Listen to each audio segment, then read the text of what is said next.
Marami po nagtatanong sa atin, masakit ang tiyan, may ulcer, may GERD, nangangasim dok, ano bawal kainin, ano pwede kainin. Ngayon tingnan po natin ha, ano yung medyo may scientific evidence, ano yung pwede kainin, mga good foods, quote unquote, para sa ulcer, ano yung medyo bad foods, nakakasama. Tingnan natin yung medical evidence na science-backed home remedies. Marami merong problema ng ulcer. Marami, almost 5%. Tapos yung mga nangangasim, marami, halos kalahati siguro ng tao. Tingnan natin ha. Number 1, may konting pag-aaral sa repolyo, cabbage juice. Okay, ginagawa, popular pala to. Natural ulcer remedy, mataas sa vitamin C, panlaban din sa H. pylori infection. H. pylori, ito yung bacteria na nagkokos ng ulcer. Isa sa mga dahilan bakit nagkaka-ulcer. Although, maliit lang mga pag-aaral. 13 participants lang, konti lang. Binigyan sila ng cabbage juice 1 litro. So, in 10 days, gumaling. So, pwedeng gamutan, pwedeng ito, pwedeng nyo itry, wala naman masama. Pagdating sa gulay, tulad ng sinabi ko, yung mga repolyo, broccoli, cauliflower, yan, pwede rin yan. Ang ayaw lang natin, yung masyadong spicy. Okay, sili, di ba? Sakit sa sikmura. Kamatis, yung iba ayaw eh. Depende. Okay? Yung hilaw na gulay, hindi rin maganda. Mga hilaw kasi, o medyo half-cooked, matigas, mahirap tunawin. Baka sumakit ng tiyan. Probiotics, meron akong video ginawa sa mga probiotics. Isa to sa mga maraming pag-aaral. Probiotics, fish oil, yung dalawang supplement na maraming pag-aaral. Yan ang medyo pinaniniwalaan ng mga doktor. Ngayon ang probiotics, pwede siya sa allergy, pwede rin siya sa masakit ang tiyan. Good bacteria, pinapadami mga good bacteria. So mukhang nakakatulong din sa pagbawas ng pagtatae at sakit sa tiyan. Lalo na kung uminom kayo ng antibiotics. Kung uminom kayo ng antibiotics, syempre napapatay yung good and bad bacteria. Maganda mag-probiotics. Fermented dairy, parang probiotics din to. Mga yogurt, mga ganoon. Pero mas malakas itong probiotics mismo. Nagte-take ako ng probiotics. Number 3, maganda sa ulcer, may pag-aaral saging. Okay, may isang klaseng saging. Actually, sa tingin ko naman lahat ng saging pwede. Pero yung pinag-aralan, isang klaseng saging yun na may leucocyanidin na tumatapal sa sugat sa tiyan. So, doon sa pag-aaral, yung mga nasugat ang tiyan dahil sa pag-inom ng aspirin, mga pain reliever, binigyan ng saging, mas naghilom. Sikat ang saging para sa ulcer. Ayan, ang dami Treat stomach ulcer with banana. Ito, treat with banana. Usong-uso siya. Saging, para sa akin, pinakamagandang prutas, di ba? May potassium para sa, di ba, low potassium, para sa for energy. Maraming tulong yan, nakakabusog. So, pwede rin siya sa ulcer. Ginagawa ko, mga kalahati lang. Kalahating saging, inuman ng maraming tubig, maligam-gam na tubig, mamaya kalahati. Parang tinatapal mo siya, parang tinatapal mo.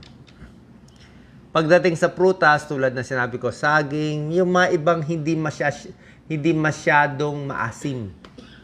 'Di ba? Kasi ulcer eh. Strawberry, hindi naman ganun kaasim. Apple, grapes, pwede na. Pakwan, pwede na rin. Ayaw mo yung maasim, like yung purong-puro na lemon. Pero kung lemon water lang na konti lang, pwede naman yung purong kalamansi, purong lemon, maasim na pinya o orange na maasim, baka matrigger ka. Tingnan mo.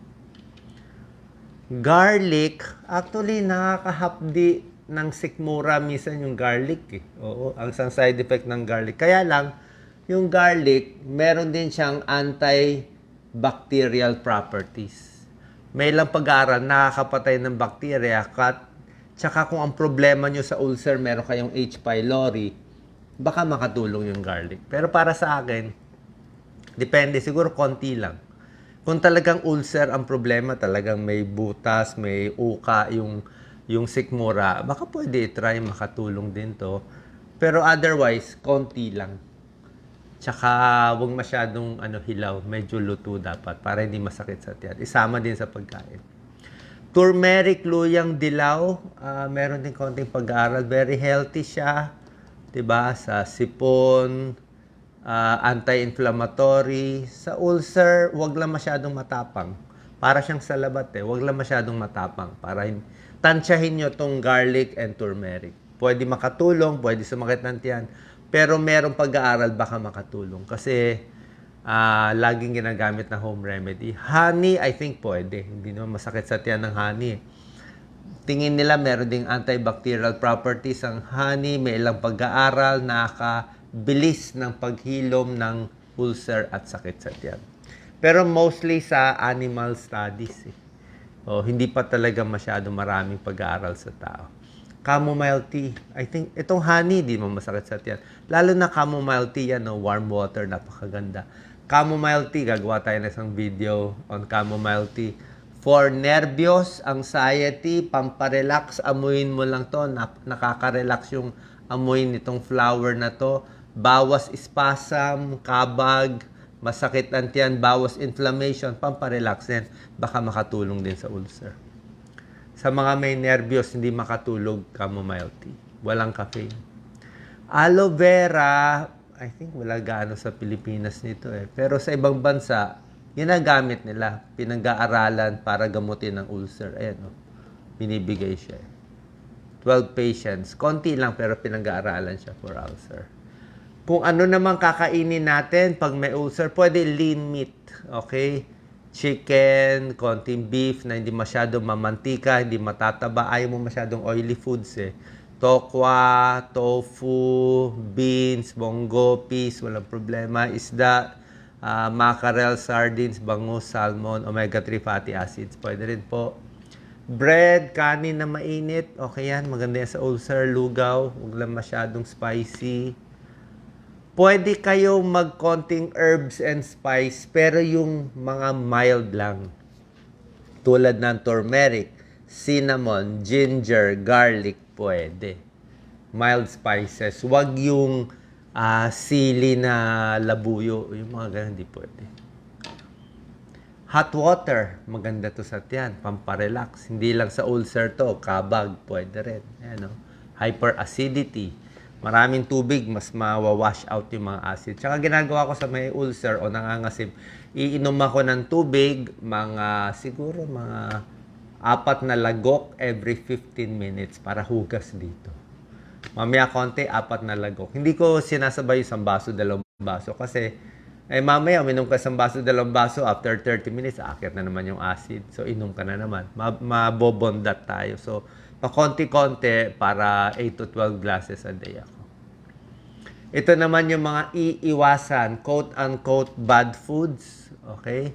Konting bawas o iwas. Depende po sa inyo, may ibang tao, matigas ang tiyan Kahit anong kainin, kahit bakal kainin, kaya. Pero, di mo masabi, minsan wala kang nararamdaman, pero ano na pala, may gasgas na, may bleeding na. Mamaya, anemic ka na, masasalinan ka na ng dugo, may ulcer pala. Alak, bawal sa may ulcer. Stomach irritant, diba? Matapang yung alak, diba? Magasgas yan. Hard drinks, wine, beer. Okay, lalo na, wala pang kinakain, inom na agad, mabubutas yan natin. Masama pa sa atay, sa utak. Caffeine, ayaw nila gano'n yung caffeine and soft drinks makulo din sa tiyan. Oo. Lalo na kung matatapang yan. Konting bawas. Hindi ko naman sinasabi totally iwasan. Bawasan kasi sa pag-aaral, yung caffeine nakakadami ng acid. Tubig na lang, hot water, chamomile tea. Yung very oily meat, processed meat, luncheon meat. Very oily. Pag oily kasi, matagal manatili yung pagkain sa tiyan. So, pag matagal na doon, mas makulo siya. Fatty meat. Oily. Fried chicken.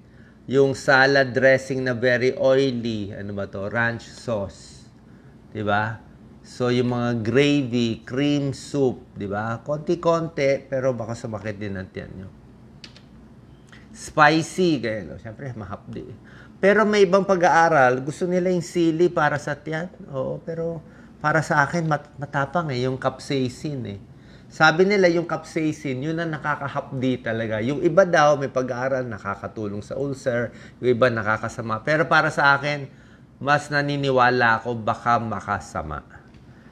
Kasi meron talaga na hospital yung mga spicy food challenge. Naku, yung, alam niyo, di ba, spicy food, kakain ng sili, na hospitalize yun, hindi makahinga.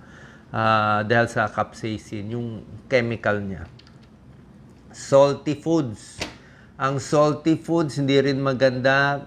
Parang lalong dumadami yung H. pylori bacterial infection sa mga ulcer. Salty. Gatas. Dati, lumang panahon, gatas ginagamot sa ulcer. Pero ngayon, yung bagong pag-aaral, depende sa inyo as tolerated Pero iba nga yung gatas, nakaka-acid lalo. Nakaka-plema, nakaka-acid. Nasa sa inyo. Okay? Kung gusto nyo, mild lang. Ito, question mark nilagay ko. Maybe, maybe not. Chocolate, gatas din, di ba? Parang may milk chocolate, question mark din.